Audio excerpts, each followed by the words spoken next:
Over Brasil! Bom, a gente vai trazer um artigo que trata um pouco do presidencialismo de coalizão, vou explicar um pouquinho para vocês o que é, e o que isso está interferindo na política do Brasil. Ontem o Congresso derrubou uma medida provisória, um decreto do presidente Lula, que falava sobre as taxas do IOF, as novas taxas, o aumento do imposto. E a gente vai entender o porquê que isso é ruim. Vamos tirar a ideia do imposto. A gente vai falar sobre esse conflito entre legislativo e executivo. O que é isso? O Brasil hoje ele está vivendo um impasse político. Um presidente eleito, um congresso fragmentado ideologicamente, totalmente distante uma ponta da outra. E a pergunta que paira no ar é: nosso sistema político ainda funciona ou estamos caminhando para uma ruptura? A gente vai ver que já teve ruptura parecida no passado, lá em 1960. O Brasil, o que é um presidencialismo de coalizão? O Brasil adotou o presidencialismo de coalizão, que é um pouco peculiar. Existe aqui no Brasil, existe em outros países, mas a gente vai entender como é que ele tem que funcionar, né? O presidencialismo de coalizão, um sistema adotado pelo Brasil, precisa construir uma aliança entre o Congresso e o governo. Então, o presidente, hoje, ele praticamente executa o orçamento que o Congresso aprova e tem lá um pequeno valor que ele pode usar nos programas dele, que teoricamente deveria ter sido discutido nas eleições, se não foi, a gente já tem vídeo sobre isso. Em troca de apoio, então o que acontece? O presidente é eleito e o Congresso é eleito. Então, o presidente não vai ter a maioria no Congresso. O partido do presidente não vai ter a maioria no Congresso. A ideologia do presidente provavelmente não vai ter a maioria no Congresso. Então, o que ele tem que fazer? Ele tem que distribuir cargos, ele tem que distribuir presidências estatais, emendas parlamentares e tudo isso para o país funcionar. A gente está vendo que isso não funcionou. O presidente queria que o IOF fosse passado, né, não tivesse interferência do IOF, liberou as emendas que os parlamentares tanto queriam, e aí, liberadas as emendas, o presidente da Câmara foi lá e votou a lei derrubando o decreto do IOF. E você entende que isso, voltando a dizer, não estamos falando se o IOF é bom ou ruim, eu estou dizendo que esse conflito é ruim, porque o presidente, ele é eleito para administrar o país com as propostas dele, mas o Congresso não conversa com ele. Sem o Congresso não tem como o presidente fazer nada. Não tem como o presidente fazer qualquer tipo de política pública que ele defenda se o Congresso não apoiar. Então isso está fazendo com que o sistema se encontre travado, paralisado, ou até pior. Até mesmo os parlamentares estão fazendo o que eles querem, com leis e tudo mais, sem nenhum tipo de afinidade com o presidente, que foi eleito pela maioria para isso, certo? Esse modelo só funciona se houver uma coisa: proximidade ideológica entre presidente e parlamentares, e o que não está acontecendo. E com isso, o país pode chegar a uma estagnação, um travamento de todas as políticas públicas designadas. O estudo que nós estamos tratando, ele usa dados de uma pesquisa que é feita com parlamentares desde o começo da democracia, então de 1990 a 2021. E o resultado é preocupante. A polarização aumenta cada vez mais e o centro político se encolheu. Por que o centro político era tão importante? O centro tem os partidos de direita, os partidos de esquerda, os partidos de centro. Os partidos de centro abrigavam os parlamentares que às vezes gostavam das políticas de direita, às vezes das políticas de esquerda, e eles faziam esse pêndulo da democracia, eles regulavam o que o Congresso aprovava. Porém, hoje nós temos um cabo de guerra entre direita e esquerda, e os partidos de centro, eles foram para um lado ou para a direita ou para a esquerda, e isso vira um cabo de guerra. Quando é que isso começou? Isso não vem desde o primeiro mandato, isso começou em 2013. Então os partidos caminharam para um lado ou para o outro a partir de 2013. E a gente já sabe o que aconteceu em 2013, né? Impeachment da Dilma, mensalão, e toda a degradação do ambiente político, novos políticos surgindo com discursos extremistas, resolvendo problemas complexos com soluções simples, que essas soluções nunca chegam. certo? Só para você ter uma ideia, nesse artigo eles fizeram um gráfico entre onde o partido estava, né, ideologicamente, direita, esquerda, centro, e o seu presidente. Então, até o presidente Bolsonaro, todos os partidos e os seus presidentes, então vamos dizer lá, o partido do Fernando Henrique, ele estava mais à direita, e o seu partido estava ali também perto dele. O presidente Lula, ele estava à esquerda, mas o partido também estava ali à esquerda, mais para o centro, né?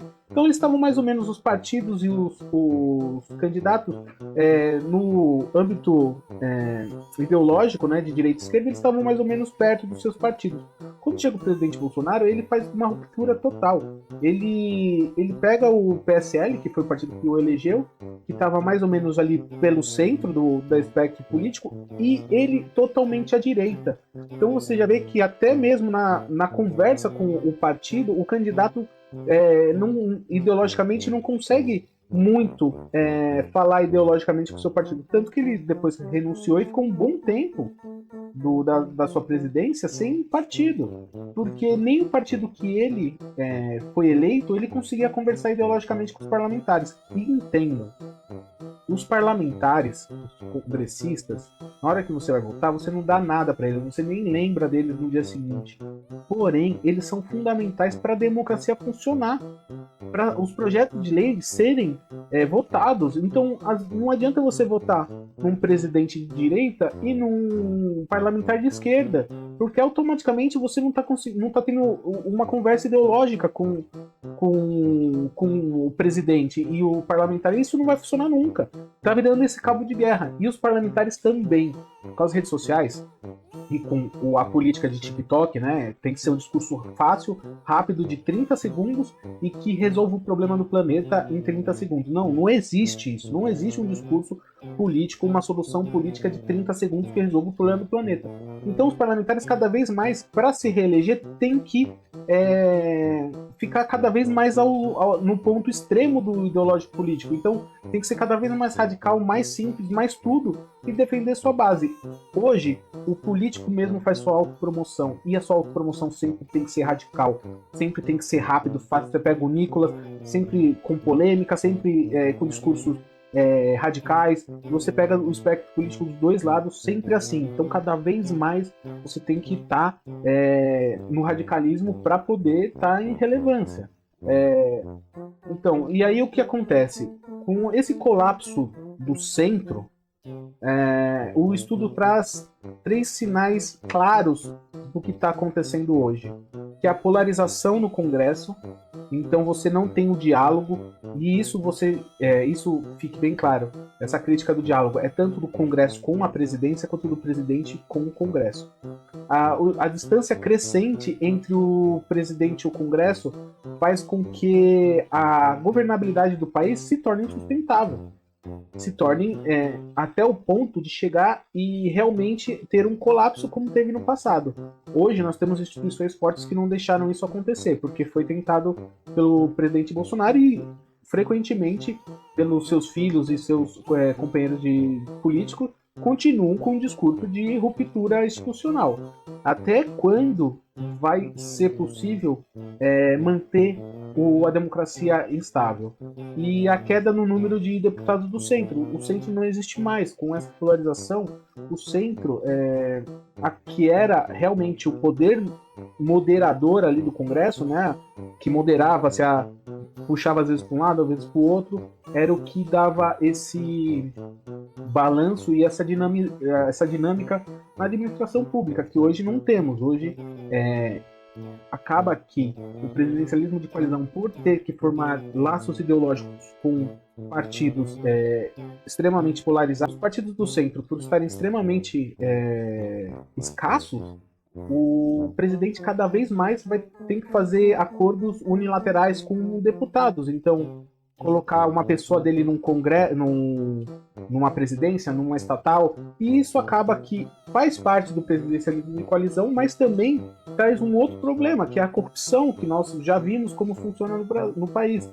Então esse presidencialismo de coalizão, ele está sofrendo ataques ferozes com esse novo tipo de polarização. A polarização ela não é boa para ninguém. Lembrando, o presidente Lula governou em 2003, o Congresso era lá o Centrão tinha uma grande força, ele conseguia manipular a toda a parte do Centrão, tanto que surgiu o mensalão justamente que era para ter a governança. Era um tipo de corrupção para garantir a governança do país, certo?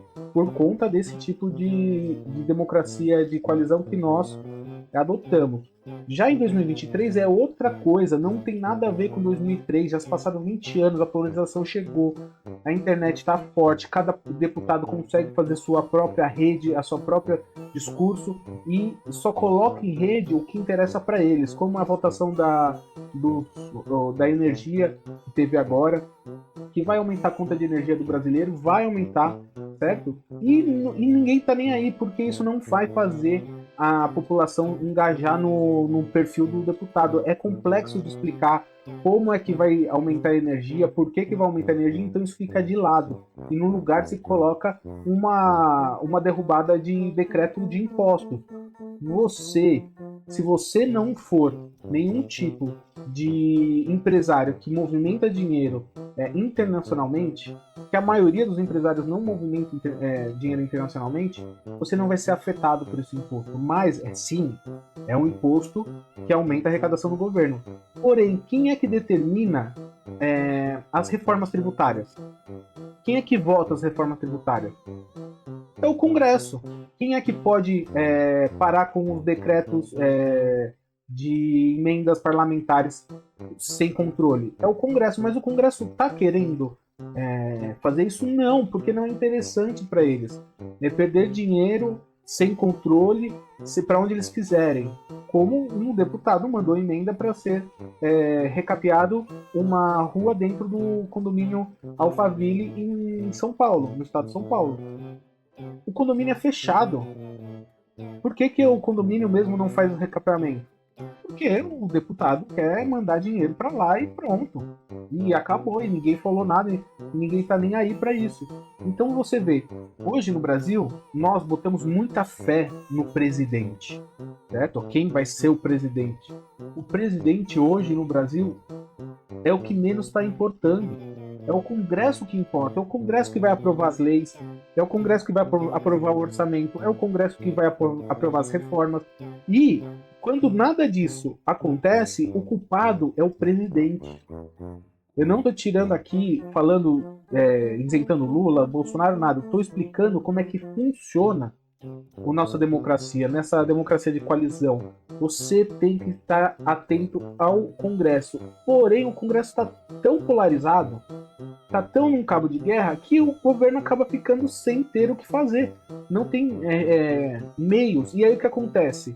Agora, o presidente Lula vai entrar no Supremo Tribunal Federal falando que o decreto que o Congresso suspendeu ontem, certo? Que não acontecia desde a época do Collor, é inconstitucional. Então você vê, mais uma vez, vão levar uma discussão política que tem que ser feito com negociação. A política é a arte de negociar, você tem que negociar com o Congresso, você tem que negociar. A partir do momento que o congressista não quer negociar, acabou a política, aí vira o que está acontecendo hoje. Tentativa, mais uma vez, vão novamente judicializar o processo. Aí vai chegar no Supremo Tribunal Federal. Se o Supremo tomar qualquer decisão, tanto a favor do Congresso, tanto a favor do presidente, vira, mais uma vez, nossa, olha o Supremo querendo... o Supremo querendo administrar o país. Poxa, puta que lá merda. Mas se ninguém chegasse lá no... Se vocês, parlamentares, presidência, conversassem e achassem uma solução, não precisaria disso. E outra coisa, você não precisa... O Supremo não do nada resolve isso. Alguém teve que ir lá, o AGU, o Lula vai acionar a Advocacia Geral da União, vai entrar no Supremo Tribunal Federal, e aí tá aí. Foi acionada novamente a Justiça. Nos anos 60, esse tipo de polarização culminou em ruptura democrática no Brasil, no Chile, na Argentina. Hoje, não vivemos sob ameaça militar. pelo menos parece aqui no Brasil que não queremos, os militares não querem assumir esse problema. Mas como eu falei, se o legislativo e o executivo não se entendem, o país fica travado. O Lula pode tentar compensar com verbas, com nomeações, com emendas parlamentares, mas a gente já viu que o Congresso também depois desse episódio, o Congresso pega o que o presidente ofereceu e no dia seguinte muda, certo? Muda isso. Então o acordo político está tão frágil, as ideologias estão tão frágeis que o país corre o risco de parar. Lembrando que no impeachment da Dilma, ela rompeu com o Congresso. Ela rompeu com toda a área, com o presidente que estava lá na época. E isso levou ao impeachment dela, é óbvio, porque o Congresso é o que faz as regras, é o que determina o caminhar do país. O presidente, hoje, com tudo, o orçamento tão determinado, tão ajeitado por lei, então, assim, suponhamos que você tem R$10 para gastar com saúde na sua casa. E isso é uma lei, você não pode gastar menos que R$10 com saúde por mês na sua casa. Então, você tem R$100, então 10 vai para saúde, 10 para educação dos seus filhos, 10 para comida, 10 para manutenção da casa, 10 para IPTU. Então, te sobra só R$10 para gastar com o que você quiser. O resto, o Congresso todo já determinou onde vai o dinheiro. Entendeu? Então é isso que faz com que a conversa é tão importante. O presidente, ele executa o que o Congresso praticamente legislou. Lógico, o presidente, a presidência, faz parte da elaboração do orçamento do ano seguinte. Porém, se o Congresso achar que tudo que o presidente falou não serve para nada, ele não faz. E é isso que está faltando nessa polarização extrema, nessa política de TikTok. Nisso tudo, quem sofre somos nós, o povo. Então você vai ter o IOF aumentado por uma medida do Supremo ou não vai ter? Você vai ter aumento na sua conta de luz, porque os parlamentares colocaram um monte de coisas lá complexas dentro de um projeto de lei que nem era para isso, para simplesmente o lobby de alguma empresa. Você não tem reforma tributária, você não tem reforma administrativa, você não tem nenhum tipo de reforma porque o Congresso não quer. Porque o Congresso não quer, para quem sobra para o presidente. Então, essa parte da democracia, essa democracia de coalizão, esse sistema de democracia de coalizão, ela está sofrendo muito ataque. E eu quero que você entenda. Esse artigo ele é muito bem escrito, ele mostra essa movimentação dos partidos logo na primeira eleição, mesmo sendo indireta, os partidos indo para o centro e depois eles se afastando para novamente, né, as polarizações. E é isso, a polarização hoje no Brasil nos faz perguntar até quando esse sistema aguenta. Esse sistema ele vai conseguir se reinventar? Os políticos vão conseguir voltar a conversar para determinar o que é melhor para a sociedade e não apenas para ele mesmo como político? Porque hoje a sensação que nós temos é que se o político não tiver no TikTok defendendo uma bandeira totalmente complexa, com respostas muito simples, ele provavelmente não ganha a próxima eleição. E não se esqueça, daqui um ano eleição de novo. Então o país já está novamente, os políticos já estão novamente se preparando para as eleições. E quanto mais políticos, hoje nós sabemos que o Congresso é mais à direita e o presidente é mais à esquerda. Se você parar para pensar um pouquinho, o Congresso já está preparando o seu próximo candidato. Que seja o Tarcísio, governador de São Paulo, ou qualquer outro candidato da direita, o Congresso já está tentando acabar com as chances do presidente Lula de se reeleger. Que, na verdade, quem sofre somos nós. Uma paralisação do legislativo, uma briga entre legislativo e executivo, quem lembra das bolsas de valores na época do impeachment da Dilma, na época do mensalão, todo mundo sofre. Eu não estou dizendo que não tem que investigar, eu estou dizendo que os políticos têm que parar de ser criança, parar de ser birrento, parar de ser catarrento e começar a conversar, e começar a ser político. Tem que conversar. tem que um acordo entre pessoas, ainda mais no âmbito político, tem que ser seguido. Não pode ser simplesmente jogado no lixo porque um presidente ou um deputado ou alguém se sentiu coagido ou se sentiu menosprezado por causa de uma fala de um presidente, a fala de um senador, ou porque ele acordou hoje e falou: eu vou fazer diferente porque eu quero. Então, esse tipo de presidencialismo de coalizão está em risco. Eu queria até que você falasse: o que você acha? A gente vai continuar no presidencialismo de coalizão? A gente vai para um parlamentarismo? A gente vai para onde? Ou a gente vai conseguir realmente, como sociedade, crescer ao longo do tempo, que esse modelo vai se sustentar e a gente vai se reinventar como a gente já se reinventou milhares de vezes como humanidade, como país. Muito obrigado, não esquece de deixar um like e qualquer coisa, só mandar mensagem. E se tiver um artigo do seu interesse ou um tema, pode deixar aí que eu trago também. Valeu, obrigado.